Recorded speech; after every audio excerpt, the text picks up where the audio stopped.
Now only we have seen that in the Bayesian view of probability, the concept is totally subjective, and here it is a metric of the belief I have about some situation, about some event.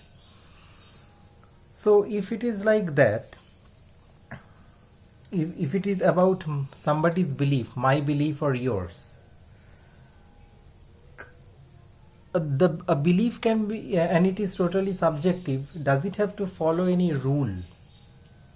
Does it have to follow any restrictions or constraints, or it can just be like anything? Let us see through a small illustration to see understand that. I ask you, I give you a situation, I give you a question, I should say, that some lady, Jen, is from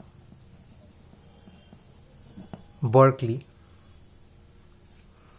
I also tell you that she was active in anti-war protests in the 1960s.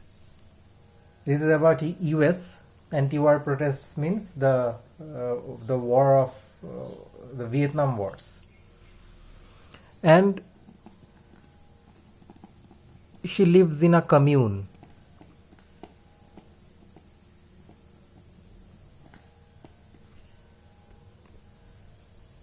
What does a commune mean? Commune is a group of people living together and sharing possessions and responsibilities. So the moment I say this to you, you have got some image about this person.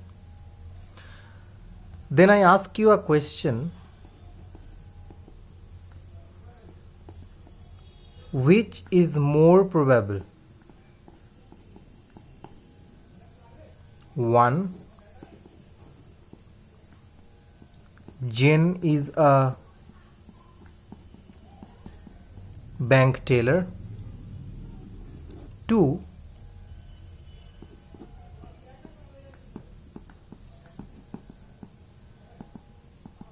Jen is a feminist bank teller. Bank teller means a person who is working in the bank and in the cash accounts. So I give you two options, and I ask you which is more probable. See, by looking at the description of Jen, this is I should first tell you that this example is not totally novelly not mine. It's actually a fascinating field of psychology.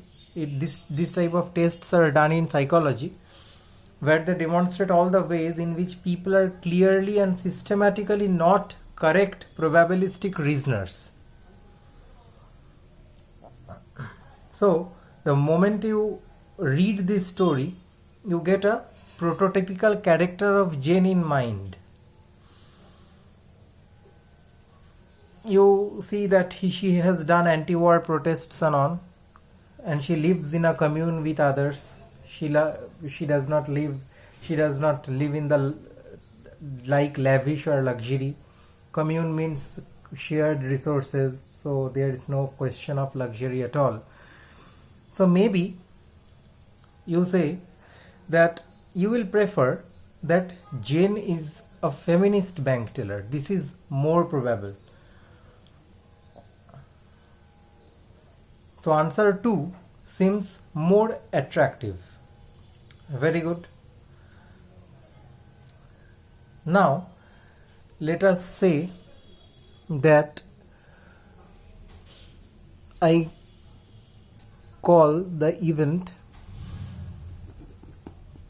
Jane is a bank teller as A,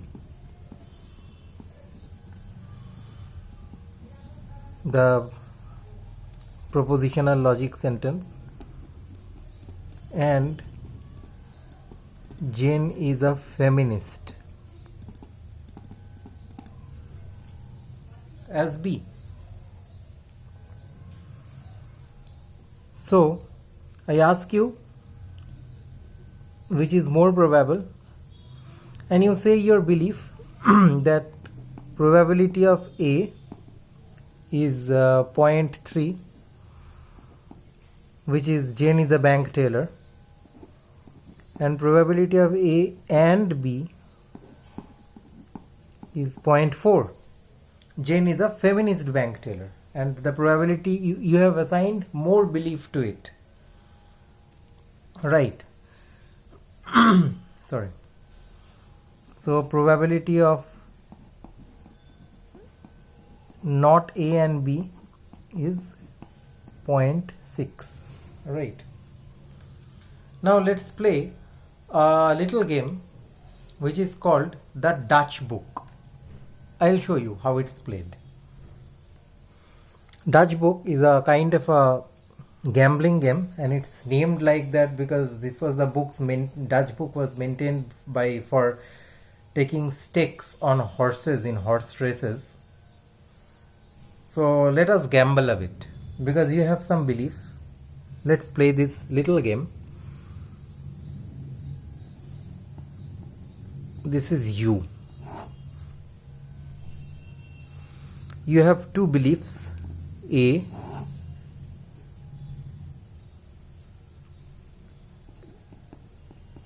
and A and B, and we are putting some bets on them with some stakes also. What do I mean by stake? You may have heard of the word odds and all those things. I will just explain to you what do they mean actually. If you take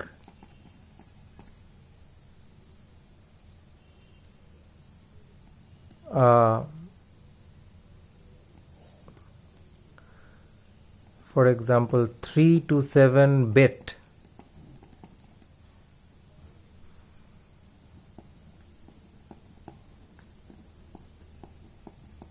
on some condition C,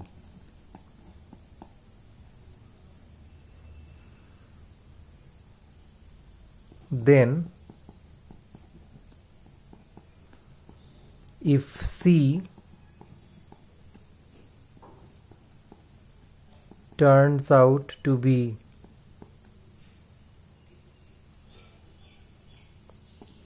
true,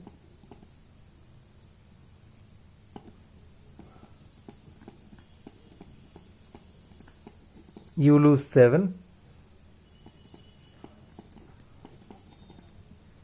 but if it's false,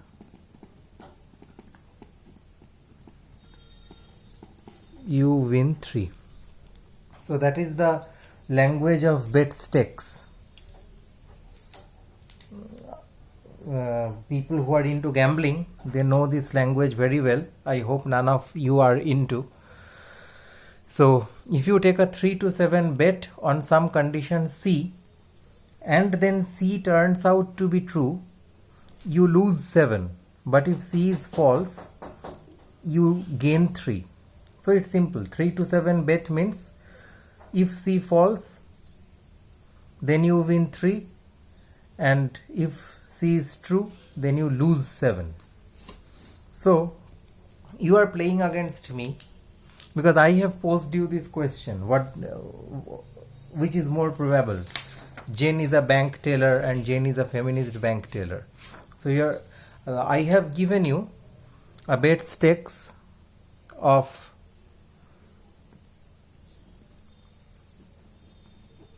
3 to 7 against the condition, against the bet of A. Means if condition A happens to be true,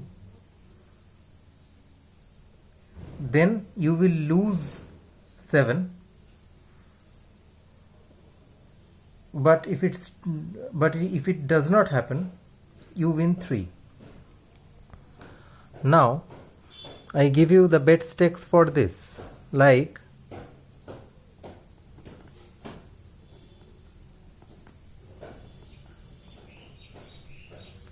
I tell you that on the bet not A and B, your stakes are 6-4. What does that mean?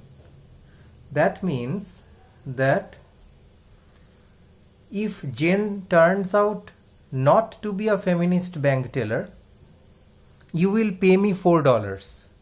But if she does turn out to be a feminist bank teller, I will pay you $6. So you are gaining $6. So see here, if this thing turns out, this is my condition. See this language here, this is my C here.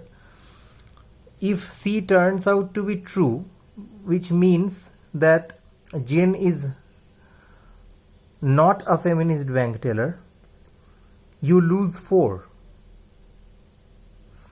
But if this condition is false, means then not A, if this is false, means A and B is true, which means Jane is actually a feminist bank teller, then you gain $6.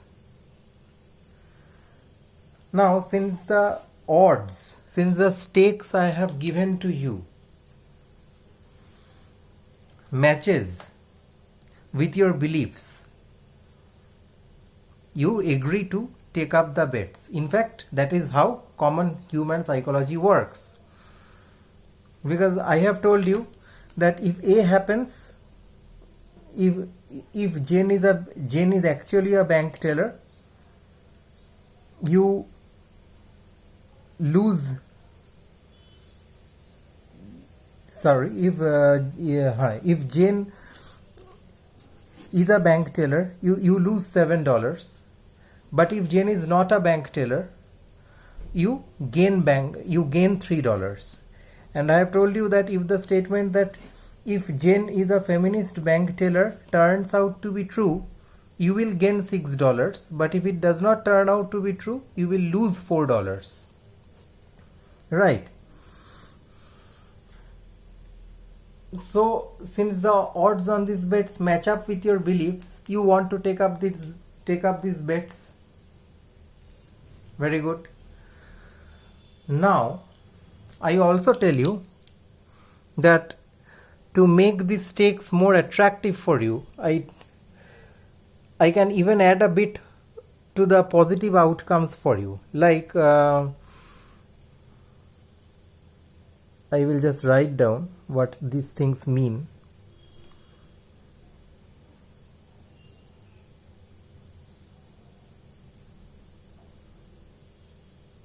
On this thing,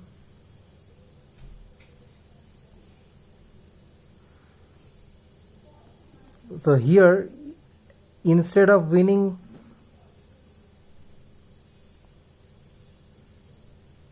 3, you actually win 3 plus epsilon, something positive. Here, instead of winning 6, you win something more positive. Only I am increasing something to your winning side to make the game all the more attractive for you. Now let us fill in the table with all the possible conditions that can happen. What are the possible conditions?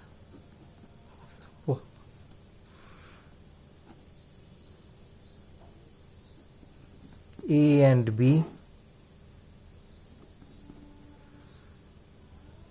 A and not B,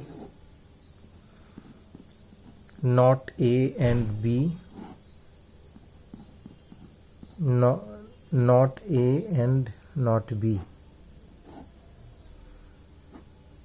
And let us see against each of your bet what do you win. These are the only 4 possible conditions that can happen. When A and B happens, A is also happening. Since A is happening, you lose 7. But at the same time, since this is true, you are gaining 6 plus epsilon. When A and not B is happening, A is happening. So for that, it is minus 7. Here B is not happening, so it's minus 4. Right? You are losing 4 according to the rules of the stake. Here not A and B. A does not happen, so you gain 3 plus epsilon. But here you lose again.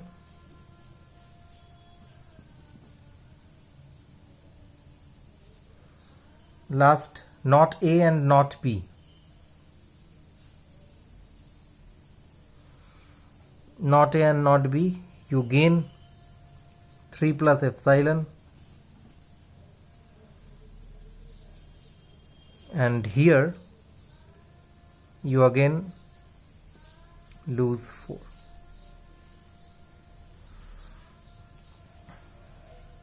Right. Here, for assumption, since you are the game player, you would always look for the worst case conditions, and I had already told you that I have added a very small positive amount, which is not, maybe not much, something less, 0 less than epsilon less than 1, to make the offer look attractive to you. Now let us add each of the columns and see in whatever condition the world turns out to be, what is your net gain? If A and B is happening, what is your net gain from both the bet stakes? 6 plus epsilon minus 7. So it's minus 1 plus epsilon. Minus 11. Minus 1 plus epsilon. Minus 1 plus epsilon. So just assume that if epsilon is less than 1, I have put epsilon very small just to make you a bit lured towards the game. In all the cases, you are actually on the negative side, that you are losing. But it was your belief. You told me that you have a belief, according to the story, that Jane is a feminist bank teller. You gave me a probability according to your belief, in which probability of A and B is higher than that of probability of A, because you have a higher belief in probability. I gave you some bet stakes which totally complied with your beliefs. You believed that A and B is going to happen with a higher probability. So I gave you a bet stake of winning $6 of when A and B happens. Right. So you never thought that. So the total game was played according to your plans, according to your beliefs. Even then, why are you losing? You are losing because your beliefs are inconsistent. What did I say? You are losing because your beliefs are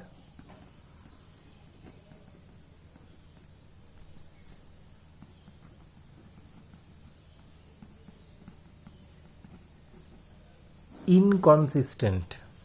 And now what is this new thing? we had just said in our Bayesian view of probability, even in the frequentist view, we never talked anything about consistency or anything. Now that we know that any unconstrained or unrestrained belief will not work for a good reasoning. We did not reason well out here. We lost in the game, right? We lost money in this game.